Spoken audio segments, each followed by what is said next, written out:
ज्ञान YouTube channel में जुड़े हुए सभी सत्संगी जनों एवं प्रबुद्ध श्रोताओं का स्वागत है। सभी का अभिनंदन है और सभी को मेरा प्रेम पूर्वक जय श्री। पिछले आख्यान के अंत में ईश्वर के संबंध में बताया गया और पिछले आख्यान के अंतिम 2 सूत्रों से ये बिल्कुल स्पष्ट हो जाता है कि जो है महर्षि कपिल ईश्वर में विश्वास करते थे और ईश्वर की सिद्धि दृढ़ता से उन्होंने की है। हाँ, जो लोग कहते हैं कि वो ईश्वर को नहीं मानते, वो बिल्कुल गलत है। पूर्व में भी एक सूत्र आया था कि ईश्वरा सिद्धे, उसी को लेकर प्राय लोग चल पड़ते हैं, आगे पीछे नहीं देखते। उन्होंने ईश्वरा सिद्धे कहकर ये निर्देश किया कि जो प्रकृति का, जो सृष्टि का जो मूल उपादान है, जो उपादान कारण है, वो ईश्वर नहीं प्रकृति को बताया। इसलिए जो है उन्होंने वो ईश्वरा सिद्धे जो है उसका प्रयोग किया कि ईश्वर के द्वारा असिद्ध होने से, यानी स्वर्ग का उपादान ईश्वर सिद्ध नहीं होता। और वही जो है पिछले आख्यान के अंतिम सूत्रों में कि वो कैसा है, ईश्वर सही सर्वविद सर्व करता, क्योंकि वह सब जगह विद्यमान है, अंतर्यामी है और सब जग का जो है करता है। करता वो कैसा है, नियंता रूप से है। हाँ, नियंता।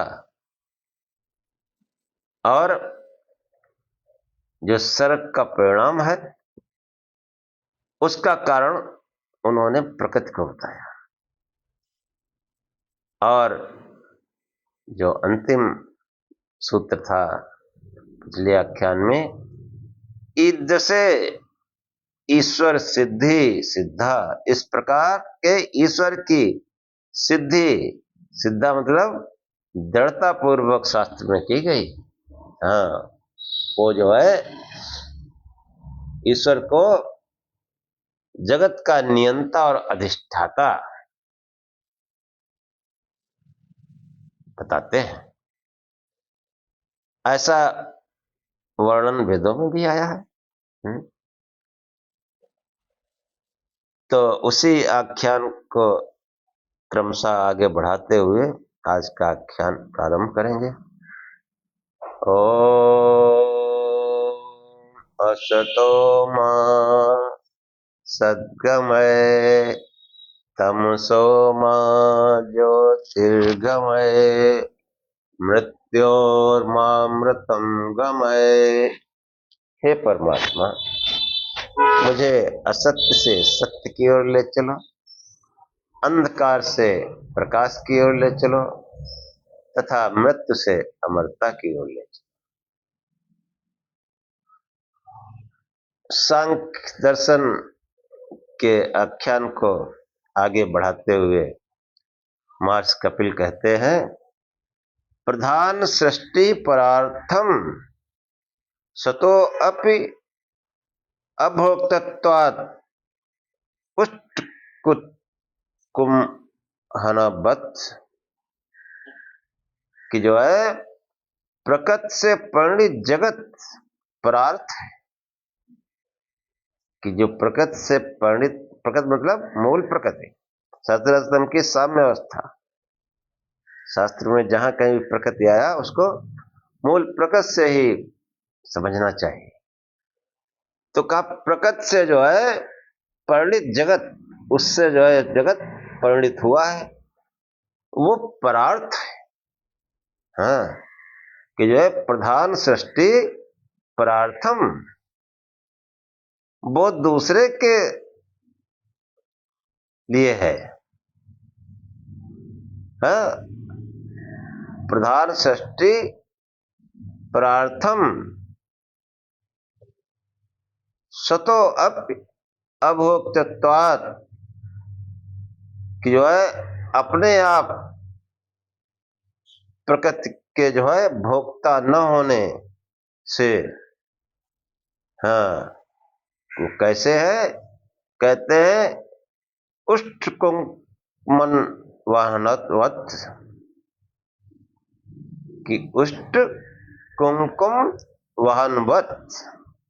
उष्ट माने ऊंट, और कुंकुम केसर, और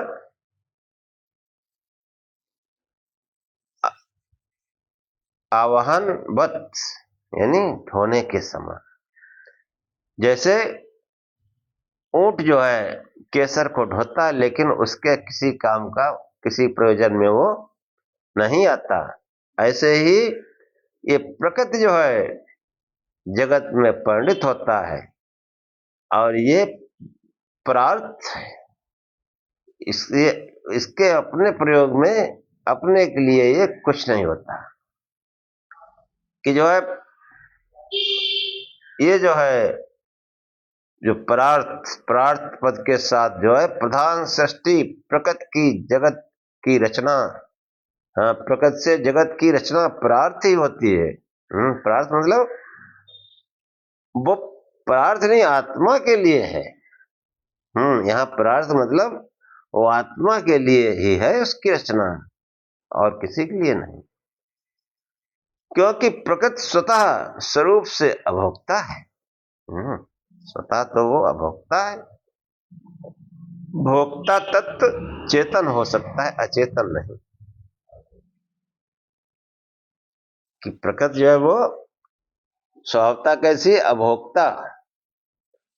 और भोक्ता तो चेतन होगा। प्रकृति कैसी है? वो अचेतन है। उसमें भोक्तत्व भाव नहीं होता। भोक्ता जो चेतन ही हो सकता है। इसलिए वो जो प्रकृति जो है, उससे जो जगत की रचना होती है, वो चेतन आत्मा के लिए होती, इसीलिए उसको परार्थम कहा गया। कि प्रधान सृष्टि मतलब मूल, प्रधान मतलब मूल प्रकृति, और सृष्टि मतलब जगत। ये जो है मूल सृष्टि, मूल प्रकृति से जो है, प्रकृति से जो है सृष्टि की रचना परार्थम उस आत्मा के लिए है। भोक्तत्वात्, हाँ, अभोक्तत्वात्, कि प्रकृति जो है वो अभोक्ता है।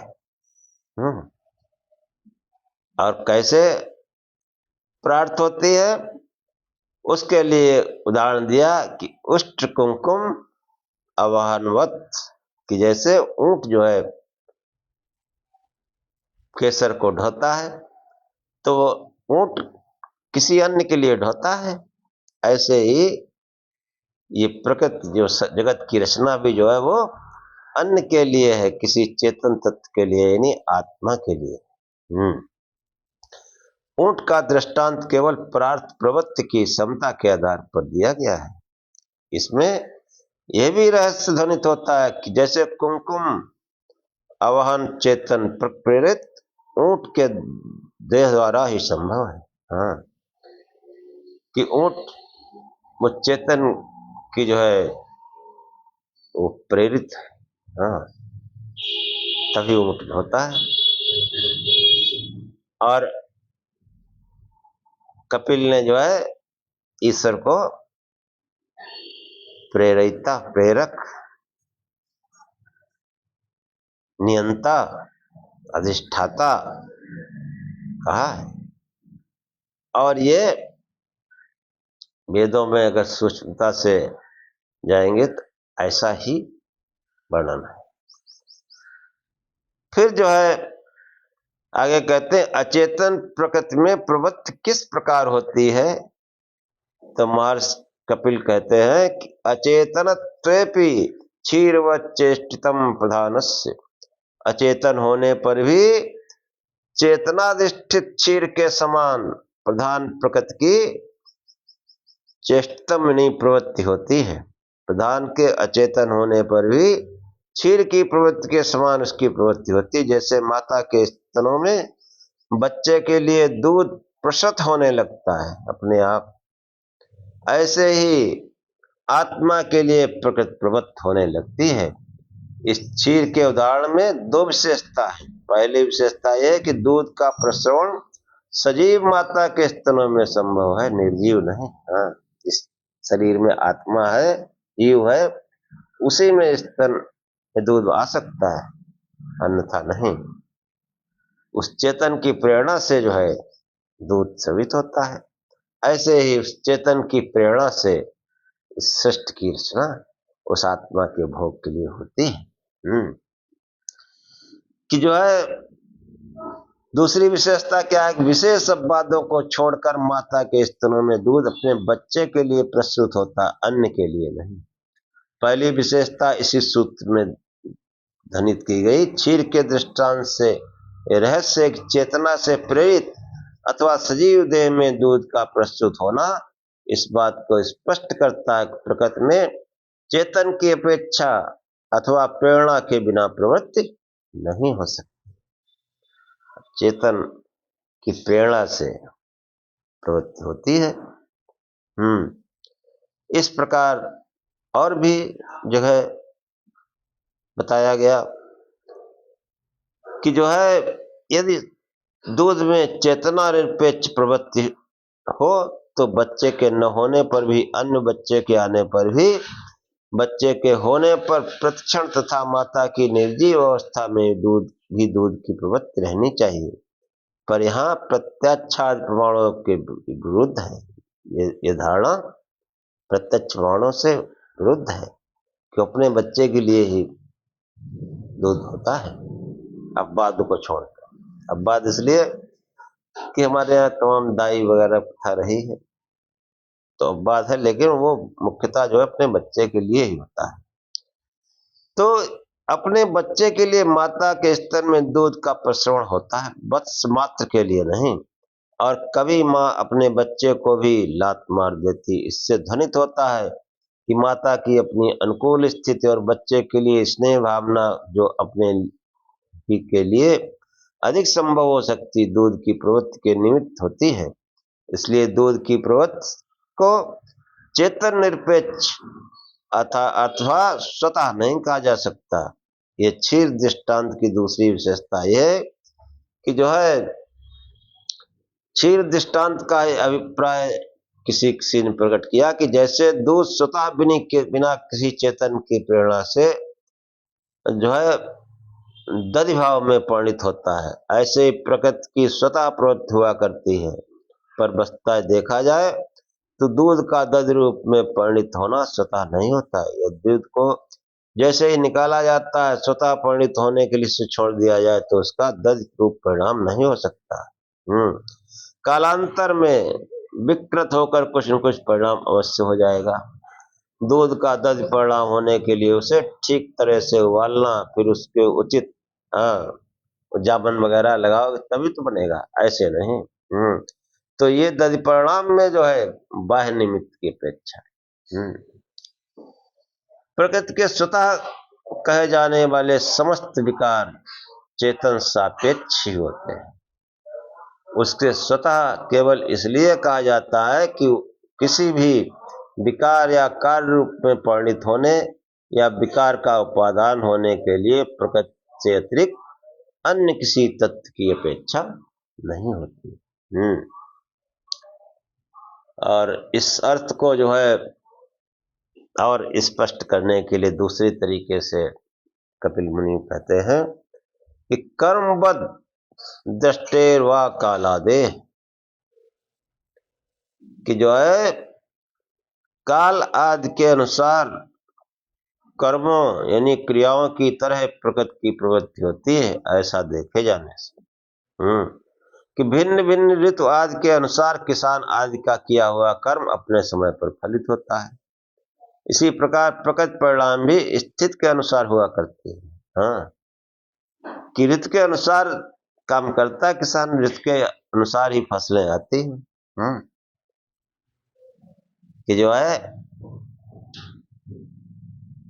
जैसे ज्वार मक्का बरसात में होता है, गेहूं शरद ऋतु में सर्दी में होता है, गेहूं जो है गर्म सीजन में नहीं हो सकता, और जो मक्का ज्वार है वो ठंडे में नहीं हो सकता।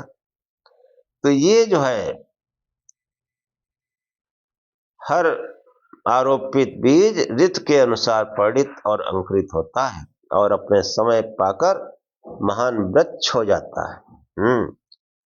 इस समग्र कर्म में बीजारोपण तक किसान का सहयोग रहता है। आगे अंकुर आदि उत्पत्ति में बीज, मिट्टी, पानी, ऊष्मा, बाह्य तापमान आदि का कुछ उपादान का कुछ अन्य निमित्त है। अंकुर आदि कार्य विशेष ऋतु और विशेष उपादानों की व्यवस्था में संभव हो सकते हैं, इसलिए वे अपने किसी नियंता का अनुमान कराते हैं। कोई नियंता है, कोई पावर है जिससे बीज अंकुरित होता है। ऐसे ही थोड़े। तो ये जो है नाना प्रकार से महर्षि कपिल ने समझाने का प्रयत्न किया कि चेतन की प्रेरणा से ही जो है ये जो है सृष्टि की रचना होती है, लेकिन इसका जो उपादान कारण है वो ईश्वर नहीं, चेतन नहीं है, उसका उपादान कारण प्रकृति है। कि जो है कि जैसे माता की अनुकूल स्थिति और बच्चे के प्रति स्नेह अतिशय की भावना से दूध की प्रवृत्ति होना ठीक है, पर यह अवस्था प्रकृति की प्रवृत्ति में कैसे संभव हो सकती है? इस शंका की गई, तो उसका समाधान करते हुए महर्षि कपिल कहते हैं कि स्वभावचेष्टित मनोविसंधानाद भृत्यवत, कि जो है अभिप्राय अभिसंधानात मतलब अभिप्राय रहस्य अथवा स्वार्थ से रहित स्वरूप से प्रकृति की प्रवृत्ति होती है भृत्य के समान। भृत्य मतलब सेवक, नौकर। कि प्रकृति का स्वभाव, अपना अस्तित्व ही ऐसा है कि वह बिना किसी अपने अभिप्राय अथवा स्वार्थ के प्रवृत्त हुआ करती है। प्रकृति परिणामिनी है, इसलिए उसके अपने अस्तित्व का पर्यवसान इसी में है कि वह कार्य रूप में परिणित हो। उसके ऐसे परिणाम में अपना कोई अभिप्राय नहीं। वह सर्वतोभावेन पुरुष के लिए प्रवृत्त होती है, जिसे दूध की प्रवृत्ति के लिए माता का स्नेहात से निमित्त कहा गया। इसी प्रकार प्रकृति की स्थिति ऐसी ही है कि वह चेतन की प्रेरणा से प्रवृत्त होती है, अन्यथा उसका अस्तित्व निष्प्रयोजन हो जाता है। जैसे कोई भृत्य एक बार प्रेरणा पाकर अपने स्वामी के लिए बराबर प्रवृत्त रहता है। इसलिए अचेतन प्रकृति की प्रवृत्ति चेतन सानिध्य के कारण हुआ करती है, यह निश्चय होता है। प्रकृति की प्रवृत्ति में एक अन्य निमित्त जो है महर्षि कपिल बताते हुए कहते हैं कि कर्माकृष्टेर्वानादितः, कि अनादिता मतलब अनादिकाल से, कर्माकृष्टे कर्म के आकर्षण प्रभाव से भी प्रकृति की प्रवृत्ति हुआ करती है। कि कर्मों का जो है क्रम अनादि चला रहा, आत्मा कर्म करता है और उसके अनुसार फलों को भोगा करता है।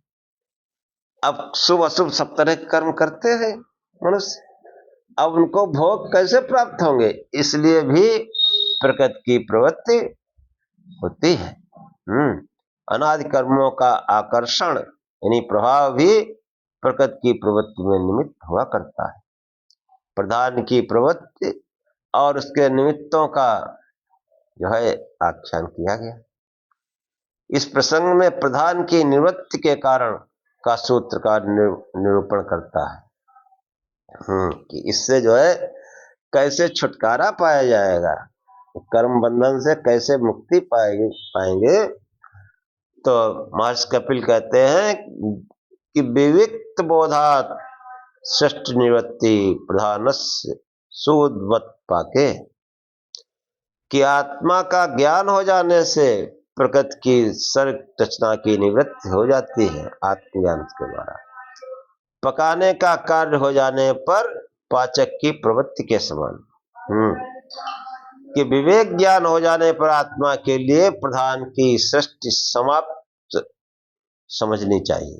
जिसको विवेक ज्ञान हो गया, जैसे अपने स्वामी के लिए जो है कार्य संपन्न हो जाने पर पाचक कार्य विरत हो जाता है। जैसे कोई रसोईया है, उसने अपने स्वामी के लिए खाना बना दिया, अब उसकी ड्यूटी खत्म। तो इसी प्रकार जो है इस प्रकृति के सहयोग से उसको जब विवेक ज्ञान हो जाता है, तब उसके लिए प्रकृति का कोई प्रयोजन नहीं रहता। लेकिन प्रकृति अपने कार्य से सर्वथा विरत कभी नहीं होती, क्योंकि ऐसा अवसर कभी नहीं आ सकता कि जब भोक्ता आत्माओं का अभाव हो जाए। हाँ, एक मुक्त हो गया, सब थोड़े मुक्त हो गए, बाकी तो अच्छे बुरे काम करेंगे। तो जब वो करेंगे तो फिर प्रकृति की प्रवृत्ति जो है बनी रहेगी। प्रकृति कार्य की निवृत्ति का तात्पर्य यही है कि जिस परम लक्ष्य को आत्मा प्रकृति के संपर्क में रहकर पूरा करना चाहता है, वह संपन्न हो गया, तब उसके लिए प्रकृति की प्रवृत्ति निष्प्रयोज्य हो जाती है, सभी के लिए नहीं। जिसको आत्मज्ञान हो गया, उसके लिए प्रकृति जो है निष्प्रयोज्य है, से सभी के लिए प्रकृति की प्रवृत्ति होती है। हाँ, इससे स्पष्ट होता है कि जिस व्यक्ति को आत्मज्ञान हुआ है वही मुक्त होगा। शेष आत्माओं की स्थिति पूर्ववत बनी रहेगी और उनके लिए प्रकृति की प्रवृत्ति भी वैसे ही चालू रहेगी। इसको और स्पष्ट समझाते हुए सूत्रकार कहता है कि इतर इतरवत दोषात। इतर मतलब बद्ध आत्मा, एक तो मुक्त हो गया, और जो बद्ध आत्मा है और दूसरे बद्ध आत्मा के समान प्रकृति के संपर्क में बना रहता है, तद दोषात, उसके अविवेक से। मुक्त आत्मा से इतर जो बद्ध आत्मा है, वो अपने दूसरे साथी बद्ध आत्मा के समान संसार में उस समय तक बना रहेगा जब तक उसे आत्मज्ञान न हो जाए। प्रकृति के संपर्क में आत्मा के रहने का यह परम लक्ष्य है, उसे विवेक ज्ञान हो जाए। संसार में जो मनुष्य का जीवन मिला है, इसका जो है एक ही लक्ष्य है, परम लक्ष्य है कि उसे विवेक ज्ञान हो जाए, आत्मज्ञान हो जाए। इसका पूरा न होना एक दोष है, न्यूनता है, और वह अविवेक रूप है। जब तक ये लक्ष्य पूर्ण न होगा, भोक्ता का प्रकृति के साथ संपर्क बना रहेगा। इसलिए किसी एक आत्मा के मुक्त हो जाने पर शेष आत्माओं के लिए उस रूप में कोई प्रभाव नहीं पड़ता और संसार बराबर उसी तरह चला करता है। कोई कहे कि आत्मा तो एक है, इसीलिए जो है कपिल कहते नहीं, आत्मा जो है असंख्य। हाँ, और एक मुक्त हो गई तो उसके लिए प्रकृति की प्रवृत्ति नहीं रहती, बाकी के लिए तो है ही। विवेक ज्ञान हो जाने पर अपवर्ग के स्वरूप का निर्देश महर्षि कपिल करते हुए कहते हैं कि द्वयोरेकतस्रस्य बौदासीन्यम अपवर्गः। दोनों का, द्वयो माने दोनों का, एक दूसरे से अथवा दोनों में से एक आत्मा का विरत हो जाना अपवर्ग है। प्रकृति और पुरुष दोनों का एक दूसरे से उदासीन अर्थात विरत हो जाना अपवर्ग है।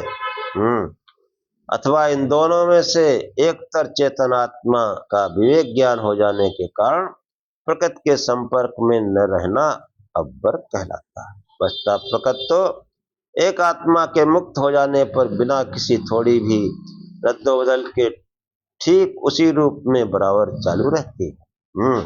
इसलिए उसके औदासीन्य का वर्णन औपचारिक मात्र है। आत्मा ही अपनी पहली वृत्त स्वरूपता को छोड़कर स्वरूप में अवस्थित होता है, इसलिए उसका औदासीन अथवा अब्बर कहना वास्तविक। औदासीन मतलब प्रकृति के प्रति वो उदासीन हो जाता है, उसमें कोई प्रवृत्ति नहीं रहती है, और यही अब्बर की अवस्था है। जब प्रकृति में प्रवृत्ति नहीं रहती तो प्रकृति जन्य जो सुख दुख हैं वो भी नहीं रहते। और उन दुखों से जो है, त्रिविध दुखों से उसकी अत्यंत निवृत्ति हो जाती है। और इस प्रकृति का जो है औदासीन वास्तविक नहीं है। उस मुक्त आत्मा के लिए तो है, लेकिन प्रकृति जो है वो तो हमेशा एक्टिव रहती है, क्रियाशील रहती है, इसलिए जो है उसका औदासीन वास्तविक नहीं है। इसको जो है स्पष्ट करने के लिए महर्षि कपिल कहते हैं कि अन्य सृष्टि उपरागेपि न विरज्यते प्रबुद्ध रज्जु तत्व से, और कहा कि अन्य बद्ध आत्मा के लिए संरचना में तो प्रकृति नहीं उदासीन होती, जैसे रज्जु को वास्तविक रूप से जान लेने वाले पुरुष का सर्व भ्रम अथवा सर्व भय आदि नहीं रहता, अन्य के लिए भ्रम या भय बराबर बना ही रहता है। कि जो है अंधेरे में रस्सी में सर्प का भ्रम हो जाता है। अब जिसने उसको प्रकाश में देख लिया उसके लिए तो नहीं है, जिसने नहीं देखा वो जब उसके सामने पड़ेगी तो उसको तो संदेह पैदा ही हो जाएगा। कि जो है ये जिनको विवेक ज्ञान जिन आत्माओं को प्राप्त हो चुका है उनके लिए जो है ये सृष्टि रहती है, और अन्य पुरुषों के लिए हमेशा ये प्रकृति जो है विरक्त यानी उदासीन नहीं होती। और जिनको आत्मज्ञान हो गया उनके लिए तो मानी लोग उदासीन है, क्या करें, वो जानते हैं कोई इधर जो है आकर्षण नहीं हमारी तरफ है, तो उदासीन हो ही जाती है। कि जो है कतिपय व्यक्ति साथ चले जा रहे हों, संध्या के झुटपुटे में उन्हें मार्ग में पड़ी रस्सी को सांप समझ लिया, वे सब भय से घबराकर एक और से को बचकर निकल गए।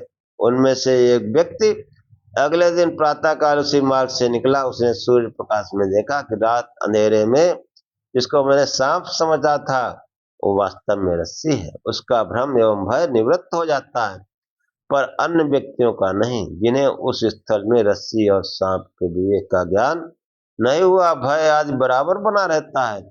ऐसे ही विवेक ज्ञानी के लिए संसार का उस समय उपभोग न होने से उसके समाप्त हो जाने का व्यवहार किया जाता है, पर अविवेकी के लिए संसार उसी तरह बना रहता है। और अधिक दृढ़ता से सूत्रकार अगले 2 सूत्रों में इसी अर्थ का प्रतिपादन करता है कि कर्म निमित्त योगाश्च, कि कर्म रूप निमित्तों के संबंध में प्रकृति प्रवृत्त रहती है। जो आत्मा मुक्त हो गए उनके संचित प्रारब्ध आदि समस्त कर्मों का नाश हो चुका, पर जो अविवेकी हैं उनके सब प्रकार के अभुक्त कर्म अभी वैसे ही पड़े हैं। जब तक वे कर्म निमित्त बने रहेंगे प्रकृति की प्रवृत्ति में कोई रुकावट नहीं आ सकती। प्रकृति भी बराबर, इसीलिए प्रकृति को भी अनंत कहा गया, माया को भी अनंत कहा गया। और इसी प्रकार जो है नैरपेक्षे अपि प्रकृति पुकारे अविवेको निमित्तम, निरपेक्ष होने पर भी प्रकृति द्वारा आत्मा के भोग अपवर्ग रूप उपकार में अविवेक निमित्त है। अविवेक, अविवेक मतलब चेतन को अचेतन समझना और अचेतन को चेतन समझना, यही अविवेक है। उस अविवेक के कारण हम अचेतन से संलग्न रहते हैं और चेतन सत्ता की ओर नहीं देखते। जो हमारा पूजा पाठ भी है वो भी अचेतन का है। बनने बिगड़ने वाले, जन्मने मरने वाले हैं, परिणामी शरीरधारी। परिणामी मतलब बचपना जवानी बुढ़ापा। चेतन में कोई बचपना जवानी बुढ़ापा नहीं होता, उसका कोई जन्म मृत्यु भी नहीं होता। इसलिए उस चेतन तत्व आत्मा और आत्मा का संबंध परमात्मा से है। इसलिए आत्मा के द्वारा उस परमात्मा परम तत्व का ज्ञान करना चाहिए। हाँ, अविवेक यही है कि हम अचेतन से जुड़े हैं। चेतन को जो है अचेतन समझ रखा और अचेतन को चेतन समझ रखा है, यही अविवेक है। और जब तक ये अविवेक रहेगा, अविवेकी रहेंगे, तो संसार की बाजार खुली रहेगी। उनके भोग और अपवर्ग दोनों के लिए ये प्रकृति जो है संसार प्रयोजन सिद्ध करता रहेगा। कि जो है तमाम लोग मुक्त हो जाते हैं, फिर भी अविवेकी आत्माएं जो है बराबर संसार में बनी रहती हैं, जो प्रकृति की प्रवृत्ति को चालू रखने में के निमित्त है। फलता प्रधान प्रवृत्ति का कभी अवरोध नहीं होगा।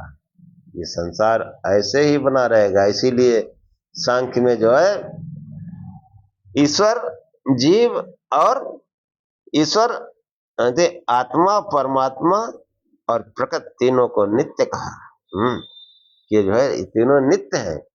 यदि प्रकृति परिणामी होने से प्रवृत्तिशील है तो इसकी प्रवृत्ति का मुक्त आत्मा पर प्रभाव क्यों नहीं होता है? कि यदि प्रकृति परिणामी होने से प्रवृत्तिशील है तो इसकी प्रवृत्ति मुक्त आत्माओं पर भी इसका प्रभाव होना चाहिए, ऐसा क्यों नहीं होता? तो महर्षि कपिल कहते हैं कि नर्तकीवत प्रवृत्तस्यापि निवृत्तिश्चार्थात्, नर्तकीवत प्रवृत्तस्यापि निवृत्तिश्चार्थात्, कि प्रवृत्तिशील की भी चरितार्थ सफल हो जाने से निवृत्ति हो जाती है, नर्तकी के समान। कि प्रकृति निसंदेह प्रवृत्तिशील है और वह पुरुष के भोग अपवर्ग रूप प्रयोजन को संपन्न करने के लिए जगत रूप में निरंतर परिणित हुआ करती है। पर जिस आत्मा के भोग अपवर्ग को सिद्ध कर चुकी, उसके लिए वह चरितार्थ हो जाती है, उसके प्रयोजन को पूर्ण कर चुकी होती है। इसलिए प्रवृत्तिशील भी प्रकृति मुक्त आत्मा के लिए प्रयोजन पूरा हो जाने के कारण निवृत्त समझी जाती है। जैसे एक नर्तकी सभा मंच पर नृत्य प्रदर्शन के लिए प्रवृत्त होती है। जिन सभासदों की उत्सुकता नृत्य दर्शन के लिए बनी रहती है वे उस ओर सतत आसक्त रहते हैं, पर जिनकी तृप्ति हो जाती है वे सभा स्थान को छोड़कर चले जाते हैं और उस प्रदर्शन के साथ कोई संपर्क नहीं रखते। यद्यपि नर्तकी नृत्य प्रदर्शन में संलग्न रहती है, उसका निरंतर कार्य ही है कि वो जो है उसकी कला की विशेषता को समझ चुके हैं, इसमें कोई रुचि नहीं रखते। उनके लिए यह प्रदर्शन नहीं के बराबर है। यही कारण है कि मुक्त आत्माओं पर प्रकृति की प्रवृत्ति का कोई प्रभाव नहीं होता।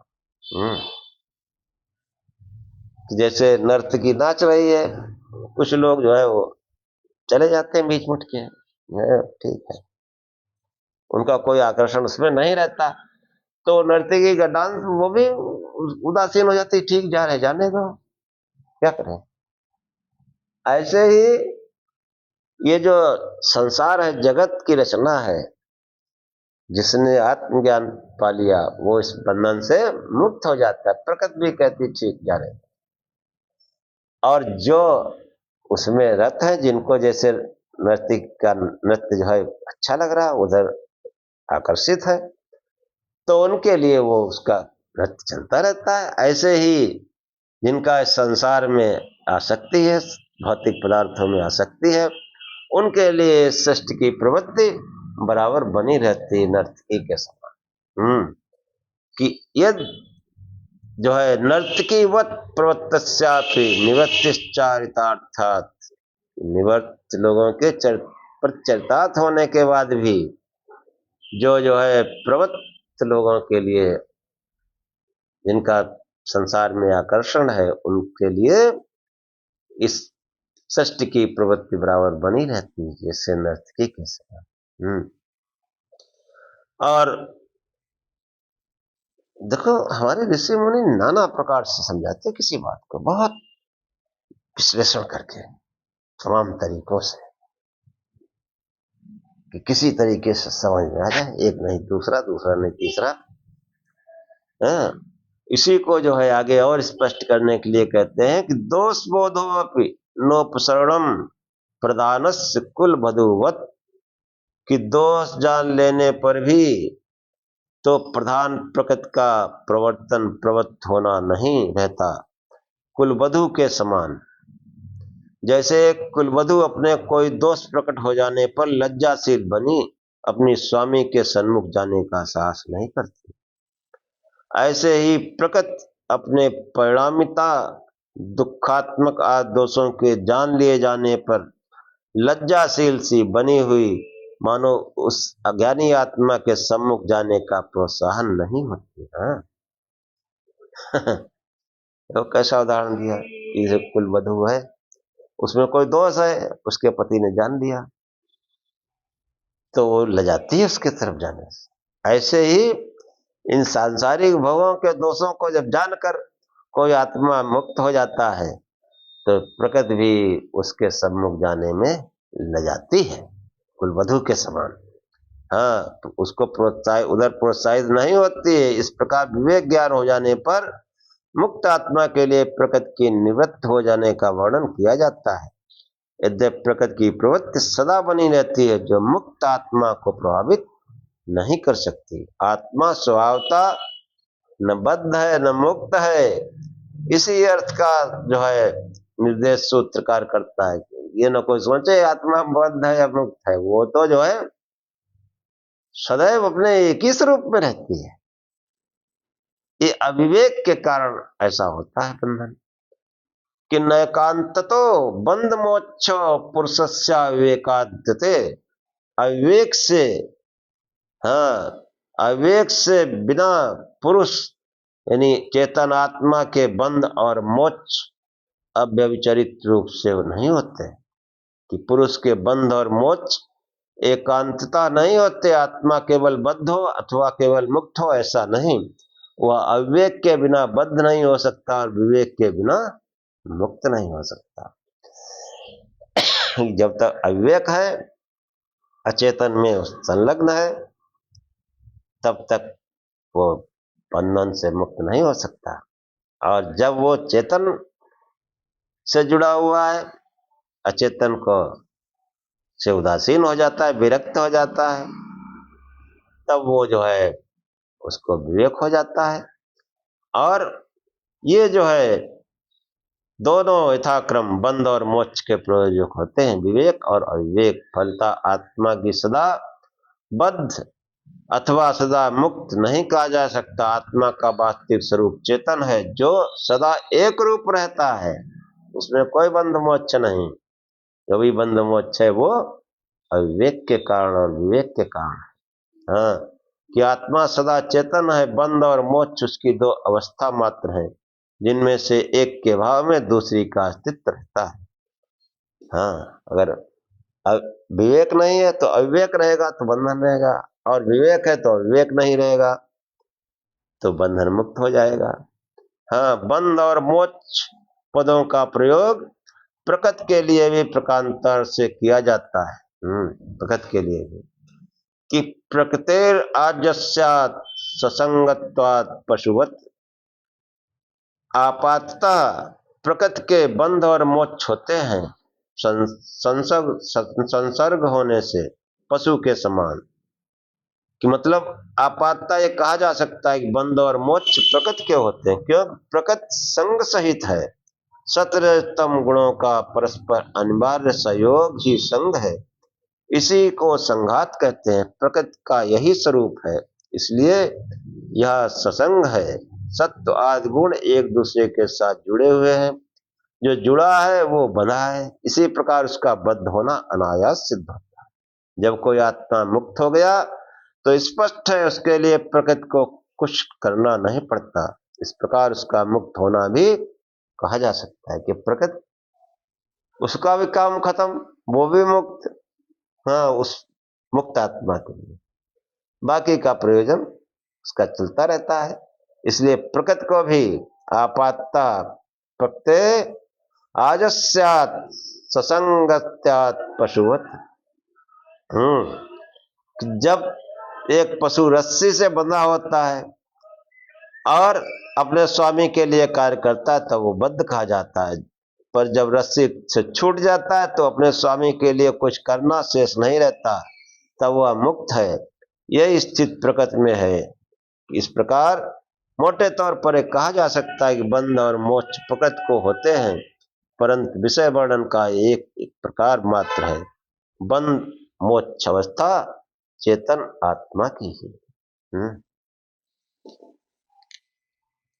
और देखो कितना कायदे से बंध और मोक्ष समझाया, और तमाम उदाहरण देके समझाया। तो ये जो है, जो आख्यान है वो बहुत मनोयोग से सुनने वाले हैं, तभी आप समझ पाएंगे। इसलिए जो है ये जितना भी आख्यान है इसका यही तात्पर्य है कि हम जो है चेतन और चेतन के भेद को समझे और उस प्रकार से हम उपासना करें। फिर देखो कितना जल्दी जो है उन्नत होती है। हमारी जो उपासना पद्धति है वो सही दिशा में नहीं है, इसीलिए भजन भाव भी करते हैं और दुख भी रहते हैं। प्रार्थना करते हैं भक्त जनों के संकट क्षण में दूर करें, कि भक्त जनों के संकट क्षण में दूर होते हैं। इसका मतलब लाइन तो गलत है नहीं, हमारी भक्ति में फर्क है। अब वो यह है कि हम सही दिशा में भजन नहीं करते, अपने शास्त्रों को नहीं पढ़ते हैं, वैदिक सत्संग नहीं सुनने को मिला, और सुनने को मिला तो समझ नहीं पाते, समझ भी लिया तो चल नहीं पाते। समझते हैं बात ठीक हो रही है, लेकिन फिर भी करेंगे वही। हाँ, तमाम शरीरधारियों के उपासना में रहेंगे। तो ये जो है प्रयोजन है कि किसी प्रकार से आप बार बार सुने, प्रश्न तर्क करें और चेतन और अचेतन के भेद को समझें, फिर जो है वो भक्तजनों के संकट क्षण में दूर करें। ओम जय जगदीश। इसलिए जो है वो सत्य जो है वो शिव ही है। सत्यम शिवम सुंदरम। खूब शिव शिव जपो, प्रकाश स्वरूप से ध्यान करो और बराबर वैदिक सत्संग सुनते रहो। हाँ, ये आख्यान सत्संग है। और कोई प्रश्न तर्क हो तो कमेंट करें। और आज का आख्यान यहीं समाप्त करते हैं। ओम सहनाववतु सहनौ भुनक्तु सह वीर्यं करवावहे तेजस्विनावधीतमस्तु मा विद्विषावहे। ओम शांति शांति शांति। हे परमात्मा, हम दोनों श्रोता और वक्ता को दोनों की साथ साथ रक्षा करें, साथ साथ पालना करें। हम दोनों साथ साथ बल को बढ़ावे, पराक्रम करें। हमारा पढ़ा पढ़ाया, सुना सुनाया संसार में एक साथ फैले, दोनों मिलकर उसको फैलाएं, उसको जो है तेजस्वी बनाएं। हम आपस में द्वेष न करें। हे परमात्मा, हम दोनों को त्रिविध शांति प्राप्त हो, दैहिक दैविक भौतिक तीनों प्रकार के दुखों से अत्यंत निवृत्ति हो। ओम शांति शांति शांति। जय श्री राम।